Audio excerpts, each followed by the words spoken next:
Hello and welcome, everybody. We are going rapid fire this afternoon to make this thing happen. But we are joined today and right now by Dr. Eric Rasmussen. Thank you for being here. He is going to be sharing some updates from the field about how governments and organizations are responding to this pandemic. He is a board-certified internal medicine physician and has been for roughly 30 years. After Stanford Medical School, he entered the U.S. Navy and was deployed to Bosnia 3 times, Afghanistan twice, and Iraq for 8 months at the onset of that war. He later became both fleet surgeon for the U.S. Navy's 3rd Fleet and the chairman of an academic department of medicine in Seattle, where he's at today.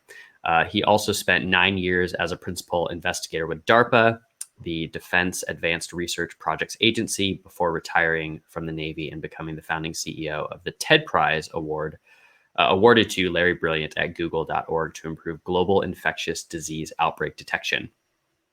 He now leads an international disaster response team for the Roddenberry Foundation, which is supported by the Star Trek franchise, and is the CEO of IHS, a multinational consulting group specializing in humanitarian sciences.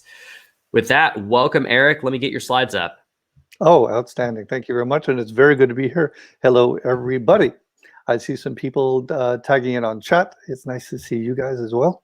And I'm glad to be here.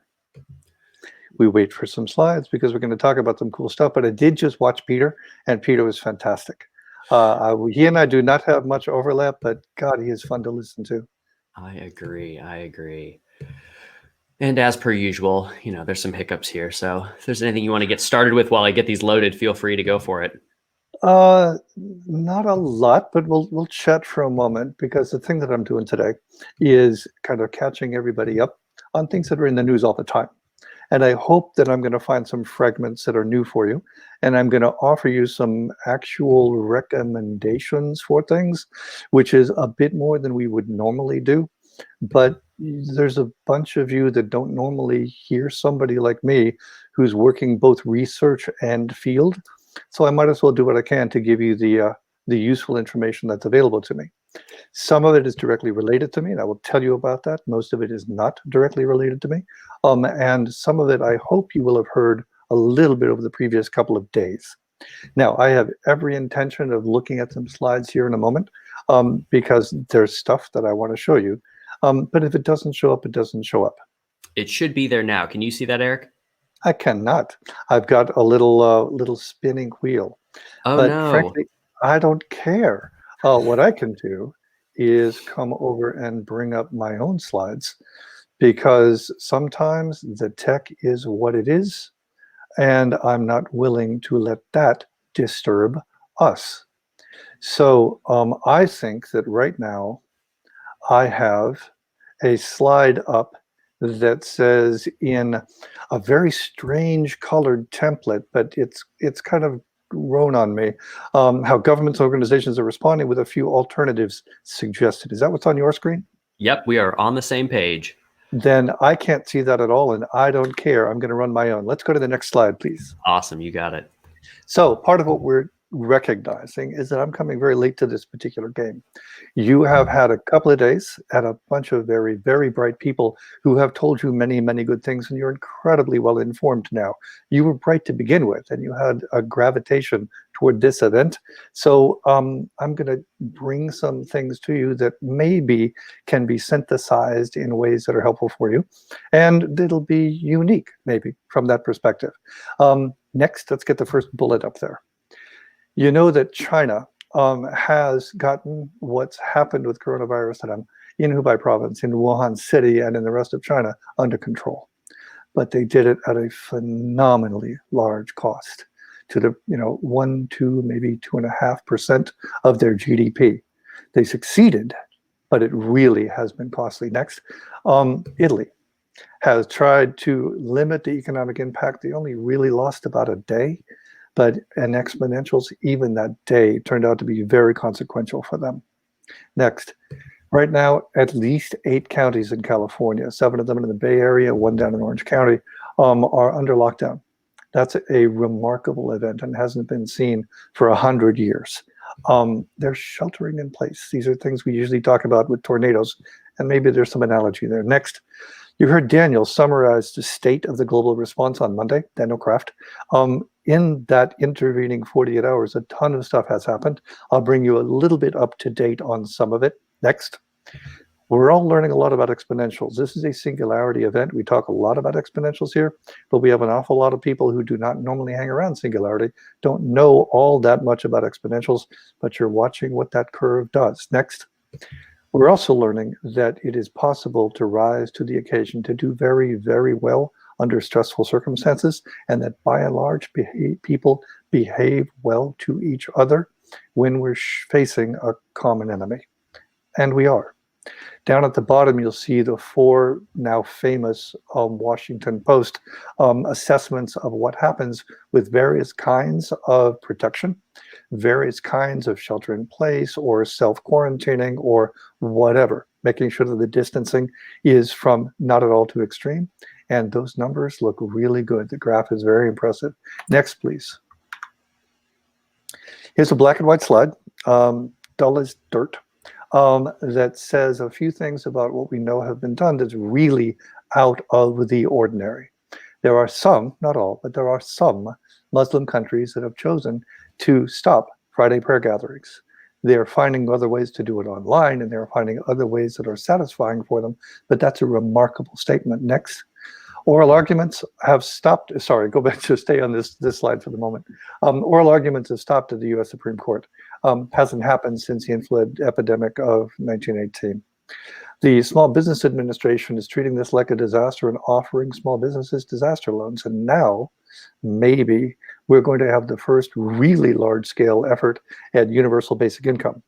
As of about 2 hours ago, we're looking at a Treasury in the United States issuing multiple hundreds to low thousands of dollars checks twice in the course of April and May to families and to businesses in the United States. That's going to be an interesting test. I work a lot in the Marshall Islands. The Marshall Islands are pretty remote, although quite beloved, fly specks, middle of nowhere, and they have implemented quarantine. They're a fragile place, and it's just one indication of the kind of things that the planet is worried about. Amazon right here in Seattle. I'm sitting maybe 10 miles from Amazon's headquarters, and I heard yesterday that they're now hiring 100,000 new people to handle the things that you and I are doing so that we don't go outside. That's remarkable. Unfortunately, here in downtown Seattle, Amazon has had at least 2 buildings with positive coronavirus patients that have stopped their services, and that is causing a ripple effect among the businesses that support those buildings that is devastating to those businesses. As you know, Italy is under a huge amount of pressure to try to get this under control. And despite the quarantine, they're singing to each other on balconies. It's kind of wonderful. Iran, another place that is having terrible troubles, has now released 85,000 prisoners from prison that are known to be coronavirus free and have put them on temporary furloughs and have dug mass graves in a graveyard that are visible, so large they're visible from satellite. And just to ensure that you all understand that civilization is truly collapsing, St. Patrick's Day parties in Ireland were canceled. So fine. That seems about as extreme as anything could be, but what else could be done? Next. Well, you've heard it before, not social distancing in that phrasing. Certainly, we absolutely need physical separation, 2 meters. We all know that, 6 feet. Please do that. But social distancing is the last thing we need, right? We need caring. We need support. We need empathy and compassion. We need companionship. Something like 28% of the homes in the United States are filled with one person or somebody who has no one else that they can go to. That's a remarkable number, and it's lonely. So staying in touch is a good idea. You heard some of that just now from Peter. Peter did a wonderful job at describing some of what's available, and we're finding that, as Peter pointed out, for the workplace, a lot of that is closeness is now virtual. Next, please. This ought to be a panel, a gallery view on Zoom.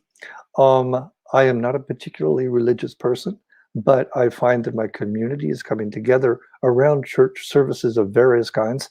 And sure enough, last Sunday, we had a Zoom meeting for the church service. I'm sure that's happening all over the world, not just in my little neighborhood. We had 112 people in the Zoom gallery when ordinarily we have about 50. And we had everybody face to face, just like you see on this slide. Instead of seeing the back of someone's head or the side of their face as you would in a pew, you're really genuinely face to face. You're watching each other's expressions change. You see somebody react to a comment, and it's fun.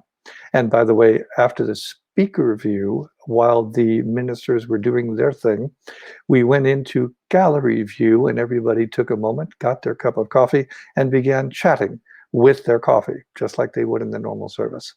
Puzzle fanatics are getting together and doing puzzles together online. Beer brewers and musicians and single moms. Musicians in particular, people are holding impromptu concerts with each other, playing music together over Zoom. I find that very cool.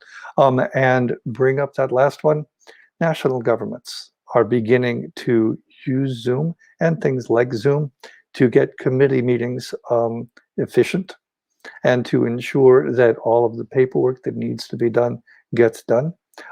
So we have a lot of capability, as I hope you got from Peter, that can allow us to do very good things and actually even more face-to-face than we might otherwise be. Next, homeschooling. Homeschooling has become something that households all across the world are doing, in addition to working remotely from home to earn a living, in addition to being the parents that they need to be. 3 separate tasks all happening in one relatively confined area. That's likely to make people a little tense. So I love what went up here in the COVID-19 rainbow schedule, particularly for those of us that have been parents. My kids are old enough and gone. Down at the bottom, all kids go to bed at 8 o'clock unless they did everything they were supposed to do today and they didn't fight, in which case they can go to bed at 9 o'clock. I found that charming. You've already heard about Khan Academy. I won't go any further in that. There are many other options, but Khan Academy is going out of their way to be very helpful during this quite awkward period. Next. Media outlets all over the world are talking about my alma mater, for example, Stanford, being abandoned. There are 643 colleges and universities in the United States that are shut down. Most of them anticipate that being for the remainder of the school year. As you saw from Peter, there's some very creative ways to pull off graduations, like Minecraft, but there are all kinds of things that are changing that are likely to be permanent in education, in transportation, in employment, and across society. Next, please. This ought to be a black screen with a curve that's very familiar to people that hang around at Singularity. Adam, is that what we have? Just making sure, because I still have nothing on my screen. Yes, we're still on the same page. Cool, thank you. So here is that disruptive exponential curve that bring that last bit on with the spacebar, if you could, that a lot of nations are now paying close attention to. It's very interesting to recognize how much is being discovered by national governments as they find they're looking for tools to make things work for the people on the ground. That's particularly true for healthcare workers. An awful lot of healthcare workers with unique expertise are either ill or self-quarantined for exposure, and people are now calling into them in various ways to ask advice on what to do. It's a kind of telemedicine. It's not particularly efficient. It's not particularly sophisticated. It is, however, very efficient. Next slide, please. Since the title of this talk is what governments and organizations are doing, here's an obvious list of things that have been done. Lockdowns, as we mentioned. The EU has decided that nobody can cross their borders for non-essential travel. There's no tourism, there's no visiting into the EU, the entire European Union, for the next 30 days. Australia, on the other hand, has said nobody leaves the continent. Nobody is allowed to leave Australia in some important ways. That's a remarkable decision. Here in Seattle, we have halfway houses. We've taken over motels. We're taking over ships. We're taking over other kinds of places, empty buildings at military bases where we can put people who are not sick but need to be quarantined so that they're not a burden on the healthcare system, and they're not a burden to their families if their families are not infected. There's been a lot of effort at what we can do to encourage physical distancing. A fair number of people seem to be ignoring it entirely. That's not wise. We'll show you why in just a minute. There's lots of fogging going on with all kinds of things. Most of those things are kind of difficult. They're kind of toxic, or they're caustic. And we'll get back to that in a moment. There was an effort at the UK to take an opposite effort that was unfolding in the United States and some other countries where everybody was trying to be protected. And the UK was going to do it in a staged fashion, let a herd immunity develop in those people who were under age 70, not otherwise at risk, likely to have mild disease, and begin building antibodies, begin building immunities.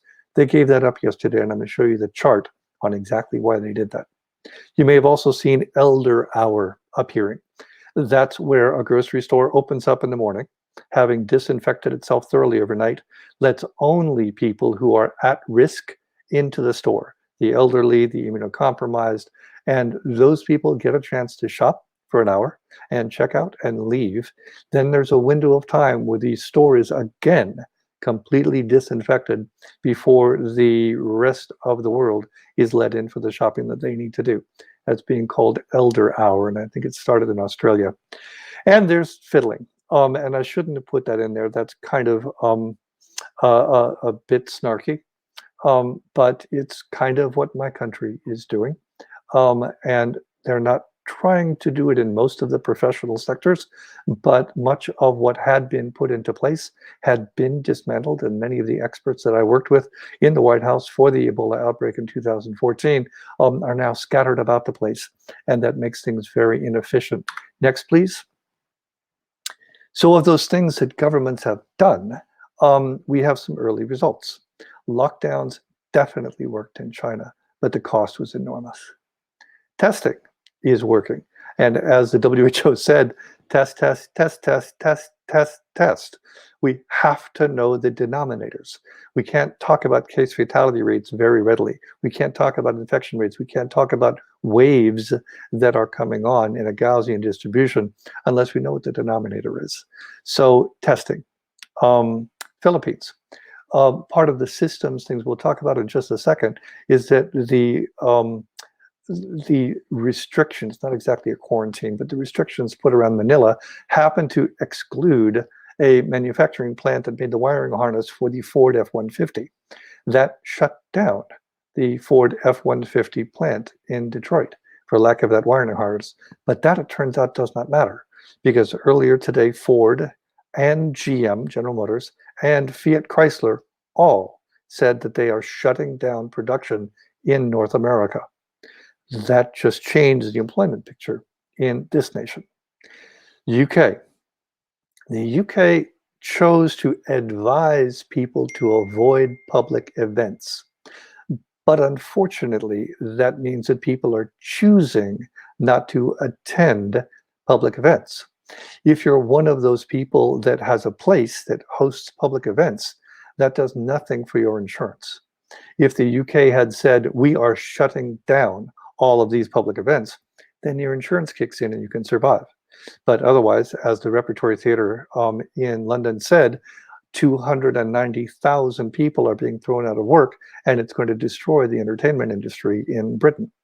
I don't know that that's true. I report what I've been reading, but it is different when somebody is advised not to go somewhere as against being legally mandated not to go there. The foggers, particularly in South Korea, in Cambodia, in Taiwan, it's a relatively small number of people who are doing a lot of this fogging. They're exhausted, they're exposed to the disinfectant, and by its very nature, they're kind of exposed to the virus. It's hard work and they're getting tired. Sheltering in place. I live on a small island not far from Seattle, and we have only a small number of businesses here. We have been asked by the governor here to do very, very little. And so nobody's going to restaurants. The movie theater that ordinarily would have seen 150 people last Saturday night saw 9. And they sent out a note to our Sunday paper that said, we understand completely why this is so, but our landlords are not modifying anything, and our people are not getting paid. And if this keeps up, by middle April, we will be bankrupt.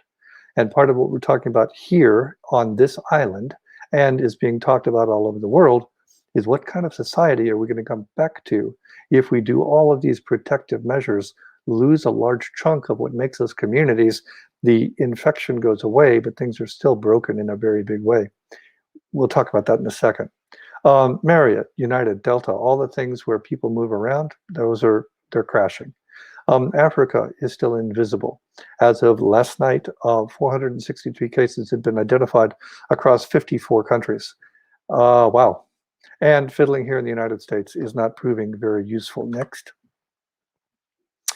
Now, what you should see here is a fairly complicated diagram that has green and red and dark blue and light blue and black. This is a document that was mocked mercilessly when it was released back around 2010. This was done by a PA consulting group for the coalition working in Afghanistan to describe just how complex the systems are that are influencing what that coalition force was trying to do. This was mocked just hugely, including in the New York Times, as just how nonsensical PowerPoint had become. How everybody's a PowerPoint ranger, and clearly we don't know how to do war fighting, that's why we're losing the war, or whatever. That, of course, is nonsense, right? You wouldn't blame PowerPoint for that diagram any more than you blame the piece of paper that's written on. That's a causal loop diagram. That's showing relationships. That's showing interdependencies. That's showing how one thing influences another. And it's incredibly important, and we don't know enough about it for this outbreak. So this is a strong I'm advocating that we do a great deal more systems level thinking associated with the interrelationships globally. Some of that is being done. Argonne National Laboratory is doing a particularly good job, but not much of that has been made public yet. It's not classified, it's just that they don't normally have a method for getting it out to the public. Same thing with Carnegie Mellon, and we'll talk about Carnegie Mellon in just a moment. So next. Getting out of what people are doing and back to the pandemic itself, looking at the systems associated, as we were just discussing, with the actual coronavirus, those first 6 items are pretty pure medicine, right? We talk about how you catch it, what you do to get it away from you, how you go back and find out how people got it in the first place, how you protect people from being able to catch this, and how severe they're likely to get based on their underlying health, their age, and so forth. We don't talk a lot about speed of recovery, although that's getting better known now, but the last 3 are what I think are important. Performance while impaired. Ordinarily, we'd think about that when you're ill, you don't want to pay attention, it's hard for you to focus, you can't sleep well, you're tired, things ache, you don't want to move, your patience is short. Fair enough. But in another sense, particularly when we are all working from home, your performance is impaired by the fact that you're not in your workplace. And what is that doing to productivity? We have good evidence that working from home is much more productive in many cases than working in an office. But that's not when you're also being a parent. It's not when you're also homeschooling. So having to be teacher and parent and employee is a little tough. And how's your performance when all that is going on? We're just beginning to measure that. The economic impact, of course, is enormous, and the political vulnerability. There are a lot of discussions underway right now in academic centers and in working groups about how many governments are likely to fall as a consequence of what's unfolding here. A lot of that is in part, let's be careful about that phrasing. Some of that is due to the fact that there is a deliberate effort at disruption and division underway. Next, please. I'm going to go through just 5 of those 10, and I'm going to do it very quickly. Disinfection. A report just came out yesterday from the New England Journal of Medicine that was a compilation of a lot of studies that show these things. If you haven't already seen this data, let me give it to you here. SARS-CoV, which is the virus for COVID-19, lives in the air as a viral aerosol for 3 hours. You can detect it for 4 hours on copper. Copper is usually considered to be relatively disinfecting. That's good information on what's happening with copper. Cardboard, 24 hours. that got a lot of people wondering with, as they put it, a raised eyebrow about the mail, about a shipping manifest, about a box that is being shipped from someplace that might have had somebody positive. And 3 days on plastic, stainless steel. And I just needed to put in there that colloidal silver solution, which is the reason New York State is suing a televangelist. It's not antiviral. As it happens, it is antibacterial, and there's good evidence for that, but it didn't do anything at all for the viruses. So if we know that about disinfection, here's the first thing that I'll show you that's practical. This is, in full disclosure, a company where I'm a very, very, very minor shareholder. Here at Singularity, we get involved in all kinds of companies as incubators and as people who are advisors and so forth. Briotech is one of those. It's a new class of disinfectant. It is synthesized biomimicry.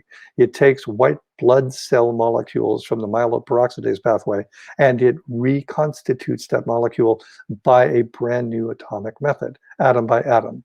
Hydrogen, oxygen, and chlorine.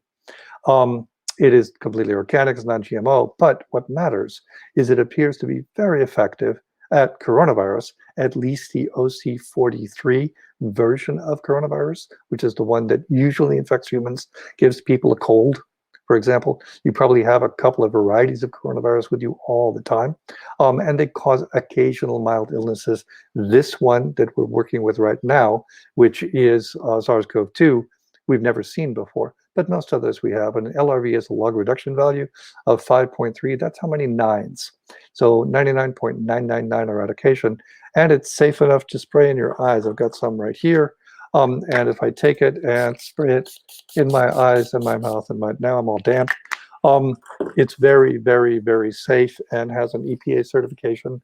And I've never had to dry myself off in public before in quite such a way. And it's being used in Shanghai.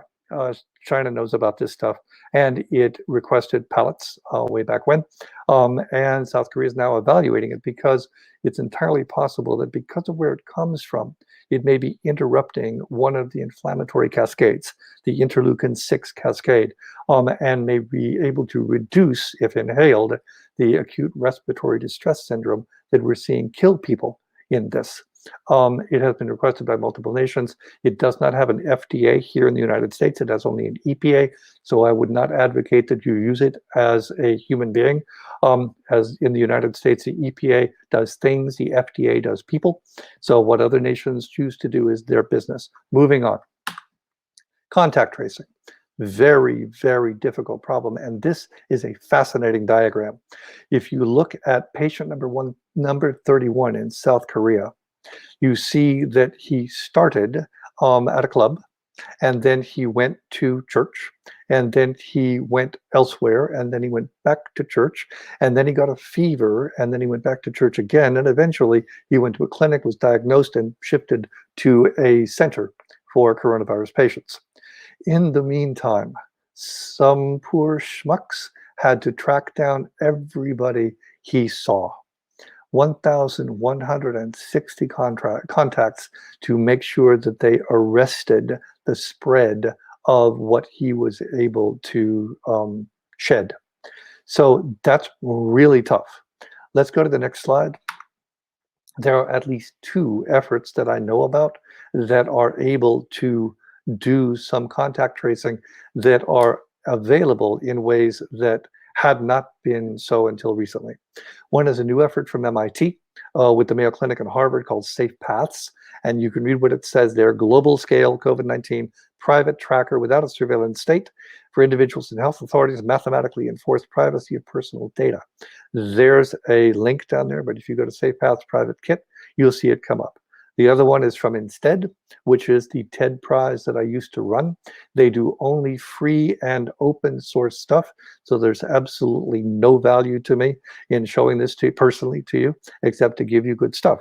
They have something called active contact tracing that they did with MSF during the Ebola outbreak, and it is still free, it is still open source, and you can go take a look at it at instead.org if you are somebody who needs to know something about contact tracing. Susceptibility. We just learned yesterday that there's a monoclonal antibody that seems to block SARS-CoV-2 from binding to human epithelial cells. That's extremely promising because that's one of the things that would be very good to be able to do. Just make it not possible for you to catch the virus despite having an adequate viral load that would normally lead to an infection. And the second of those, sorry, the next of, I should tell you, the next, where we're talking about Amory, right? And some dark turquoise lettering and a Chinese character. Go back and listen to Amory Levins. Amory talked on Monday, and he talked about how to flatten the curve without the things that you normally would hear from the CDC or from WHO. It is possible to reinforce your immune system with some pretty straightforward things that you would not think are important, but turn out to be really meaningful. You'd be surprised at how important 7 hours of solid sleep every night can be for boosting your immune system. And we have great numbers on this, excellent research. Sleep every night.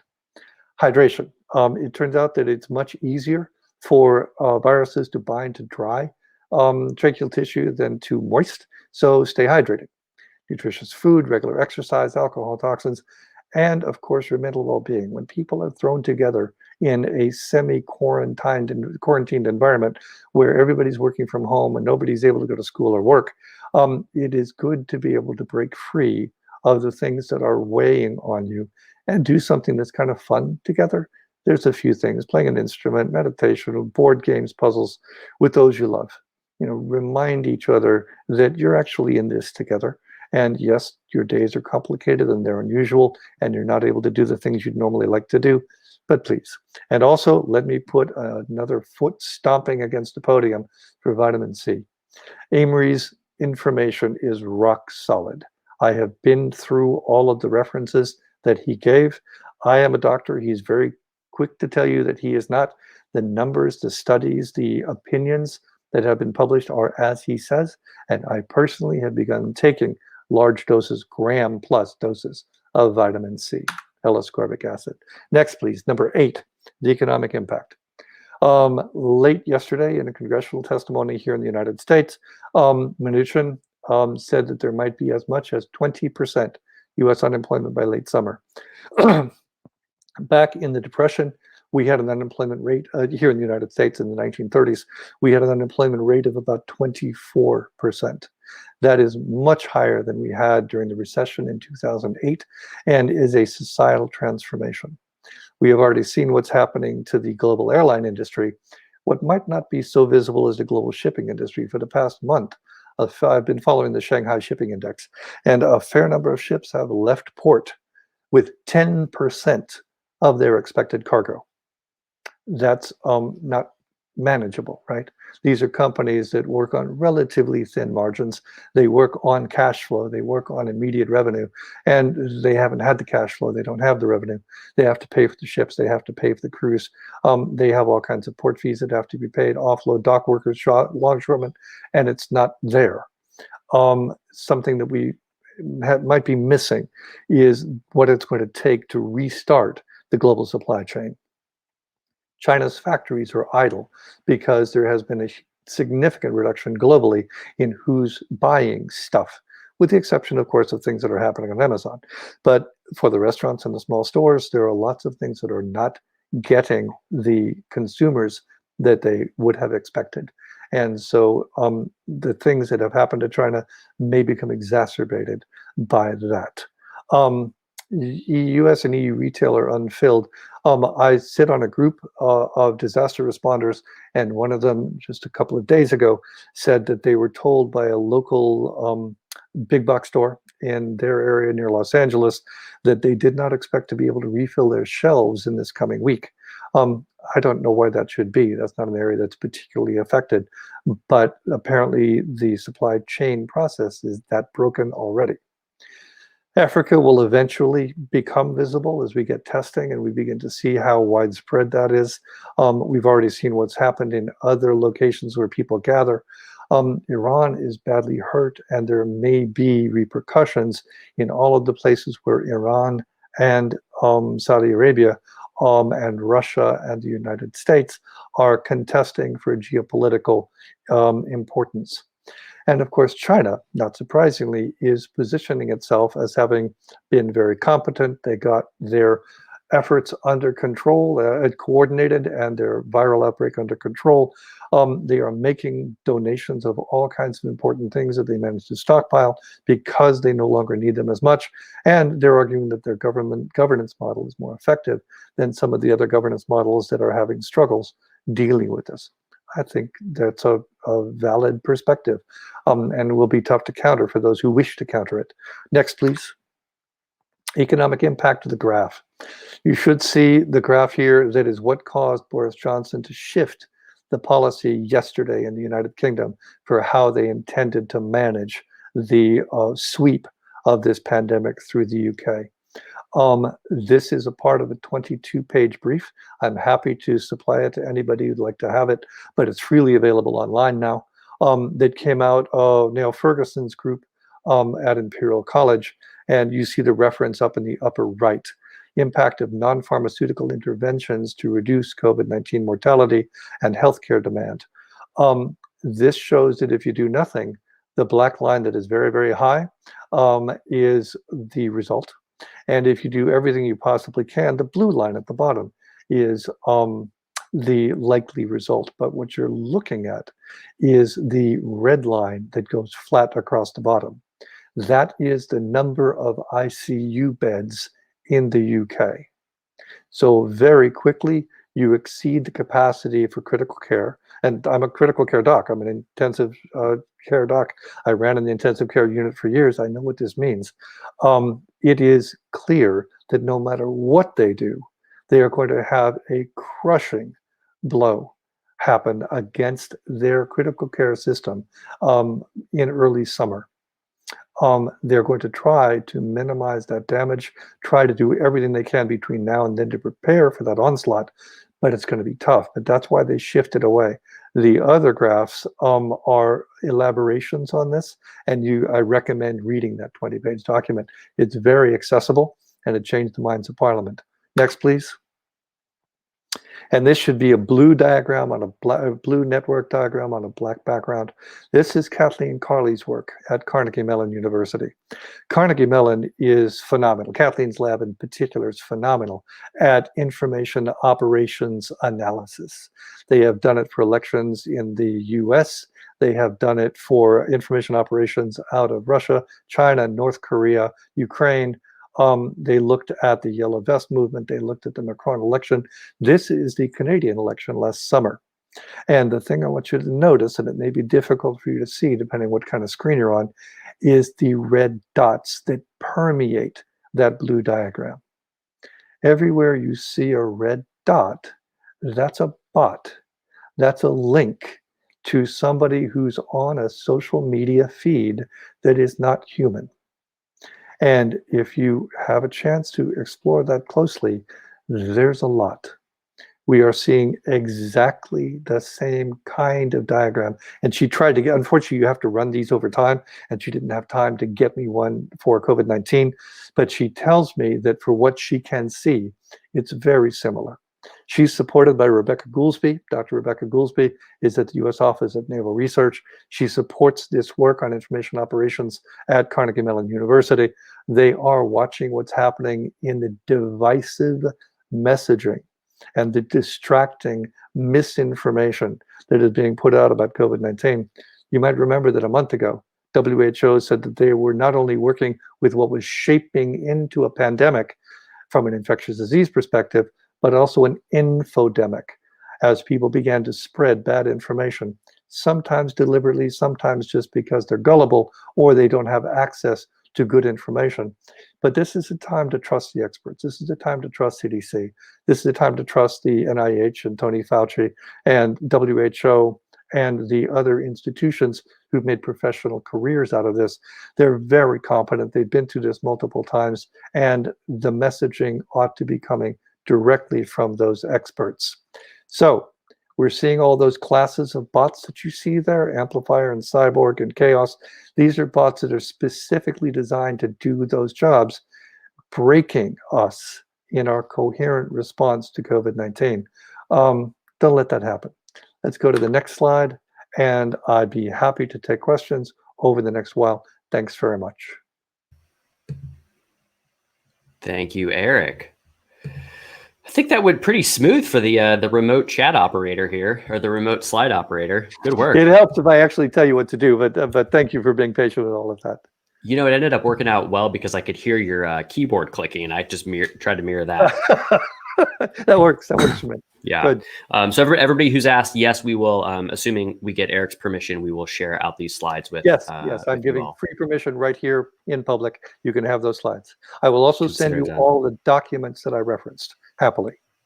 Wonderful, and we will get those up on our resources page at su.org/COVID-19. Let me go a little beyond that, because most of those things I did not reference. I had statements out there that were just hanging in midair, and you have to trust me on them. No, you don't. I will give you the primary documents that led to each of those things that I was telling you about. Awesome. You're the man. I would expect nothing less. All right, let's see what kind of questions we have in here, and go from there. Okay, one that got upvoted the most was about an article that once you get infected, you can't get infected twice. What do you know about this? Active discussion, hugely active discussion, because it's very important. A coronavirus is a coronavirus is a coronavirus, right? We expect them to behave in a certain way. And we know coronaviruses, right? We understand how they behave. We've been around them for forever. And most coronaviruses we've ever seen, remember, we've never seen this one before, but most coronaviruses we've ever seen behave in the same way. You get an immunological response. If you check the serology, you find that you've got antibodies. If you've got antibodies, that means when your body sees it again, you'll be protected. Now, as you know, with influenza, for example, we have two different sites that are highly variable, hemagglutinin and neuraminidase, H and N. So when you hear about H5N1 or H1N1 or H7N9 or H7N6, those are individual strains of an influenza virus. And as long as those numbers are different, you may be able to get infected with that new strain. Yes, they're all influenza, but they're kind of sort of different immunologically. Same thing here. Coronavirus OC43 will not protect you against SARS, will not protect you against MERS-CoV, will not protect you against SARS-CoV-2, which is the COVID-19 coronavirus we're seeing now. But once you get COVID-19, once you get SARS-CoV-2, this current coronavirus, it's very confusing to have to refer to it by multiple things.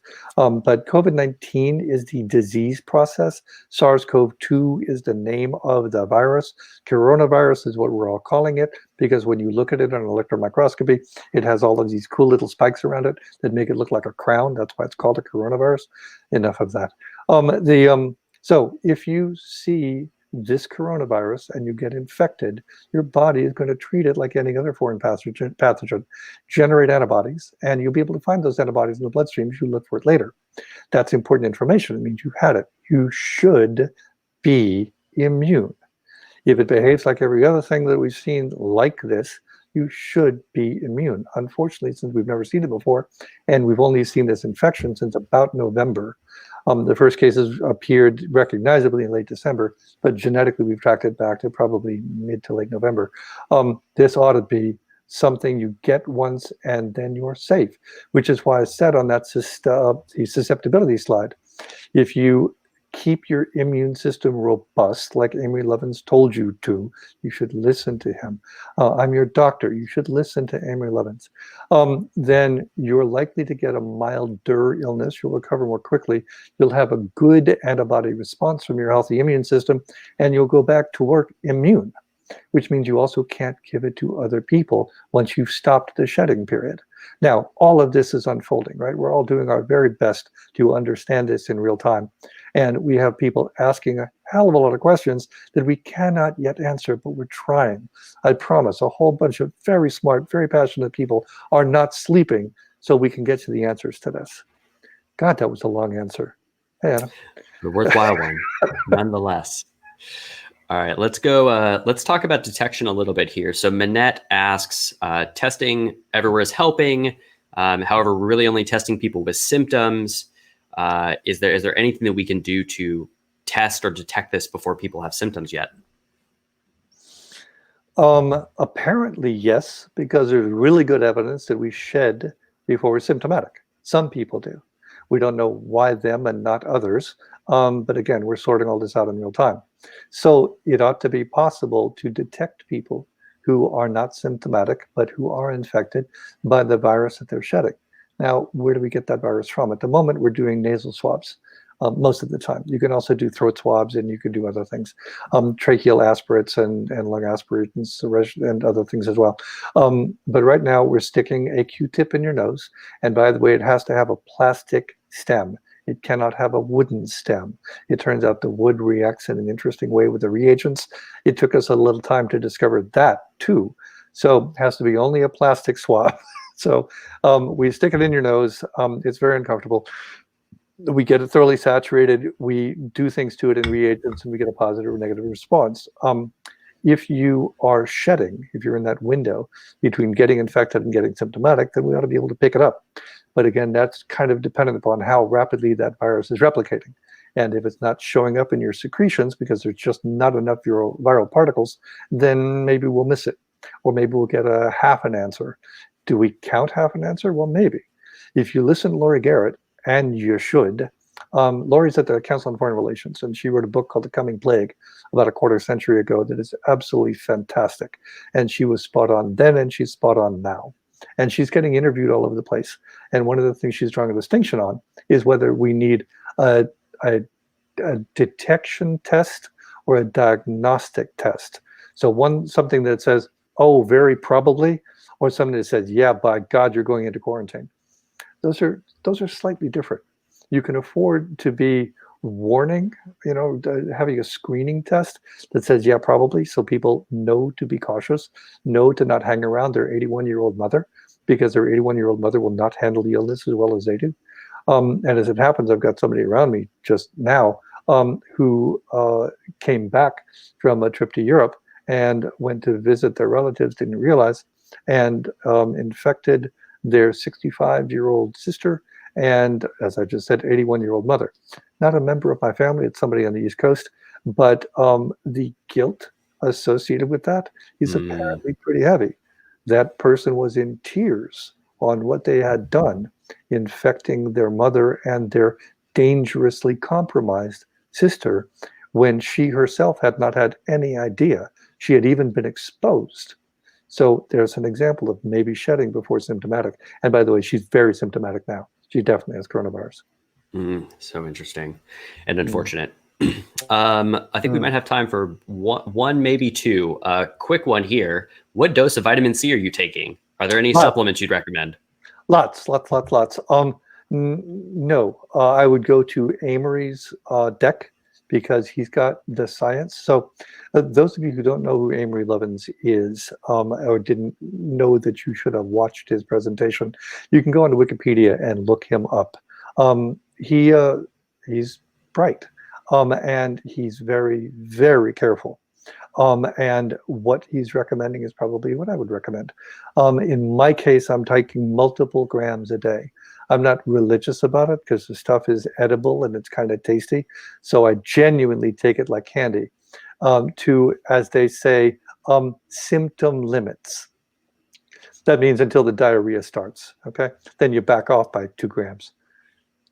The things I say on public, right? We're right here in front of thousands of friends.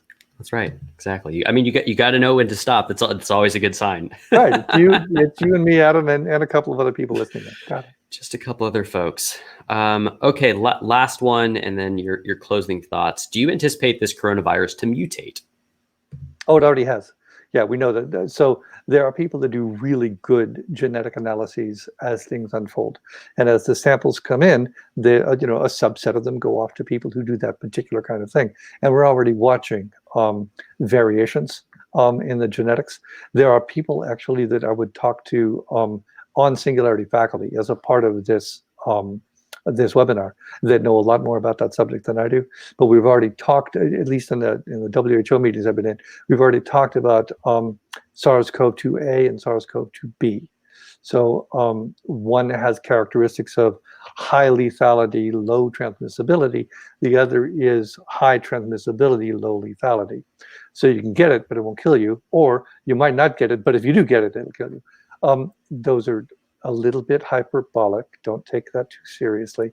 But there do seem to be mutations that are separating out as, frankly, coronavirus discovers us, right? We are a host. We're a new host. It made the leap from animal to human only very, very recently. It replicates very quickly, but it's figuring out how to live with us more effectively. And it's always a bad idea to kill the horse you're riding on. So if a virus needs a host to replicate within, it probably needs to modify its characteristics in order to ensure longevity and replication. Yeah, appreciate that. All right, any parting thoughts for our group? No, but a bit to Singularity. Thank you for holding this. I've been able to touch in over the past couple of days, learned a ton of stuff I did not know, met some people I hadn't met before, and learned about the remarkable number of active intelligences that hang out in the chat room, not just on the screen. Smart people are attending this. Thanks, Adam. I could not agree more. Thank you for giving us some of your time. We know you're a busy guy, but appreciate you being here today. A pleasure. Thank you. And thank you, everybody. Take care. Bye-bye. Right, talk to you soon. All right. Well, that was an update from Dr. Erik Rasmussen. I can tell looking at the chat that everybody is very, very appreciative of all that great content. So we'll make sure that we get that deck. And of course, it will be at su.org /COVID-19. So coming up next, we are going to be talking with Chip Norcross and Paul D. Roberts about business strategies that are resilient to the threat of disruption caused by global challenges. So we'll go, once again, we're going to zoom out a little bit. COVID-19 certainly inspired this, but we'll take a step back and look at those. I've got a couple updates just to share before we move on to that next session. Let me do this.